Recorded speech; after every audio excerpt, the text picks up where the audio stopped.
Hi, here's another excerpt from DeForest Kelley, Up Close and Personal. This is from the chapter, The Adventure Continues. Los Angeles, California, 1987.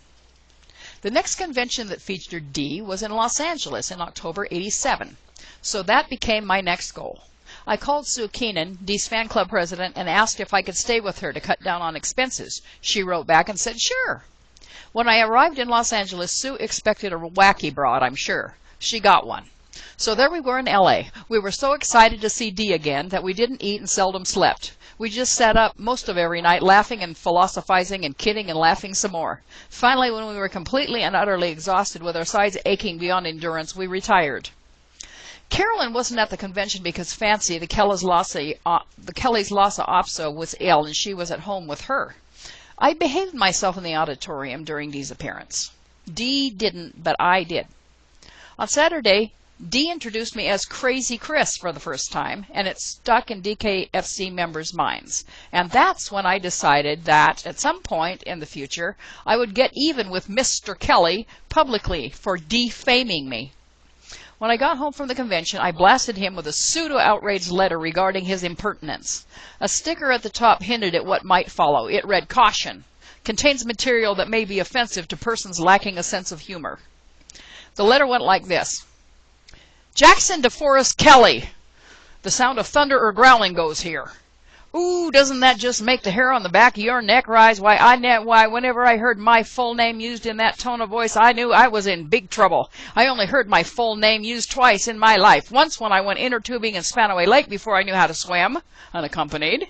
And once, but I digress, this is your chewing out, not mine. Yes. You are in big trouble. I am. Yes, you. What did I do, pray tell? Well, if you don't even know, I am outraged. So clue me in, will you? You called me Crazy Chris in LA, and now everybody is doing it. All these people who used to think of me as sane, sensible, reputable, dependable, intelligent, professional. Stop laughing now. There were a few misguided souls who really felt that way. Crazy Chris was a secret, didn't you know? No one was supposed to know she existed.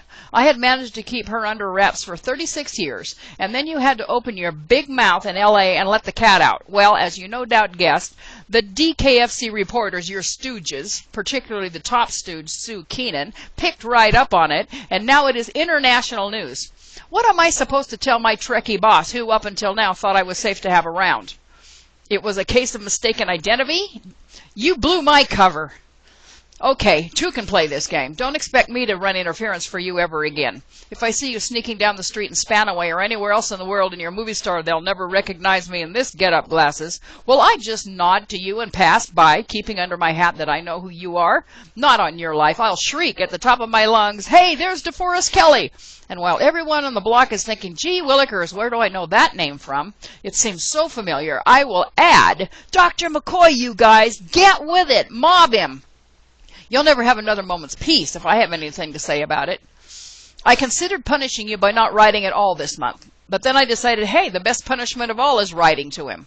Make him suffer for the indignities he has caused me. The mental anguish, the guffaws of my co-workers who I was trying to inspire and lead, for heaven's sake.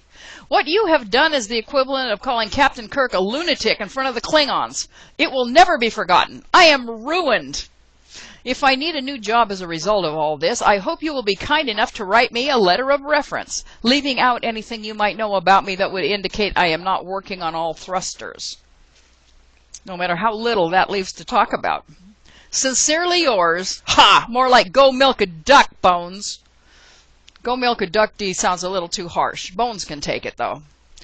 The one who shall remain nameless, faceless, and incognito in order to protect what's left of her shattered reputation. Did you enjoy that? There's a lot more fun like that in the book.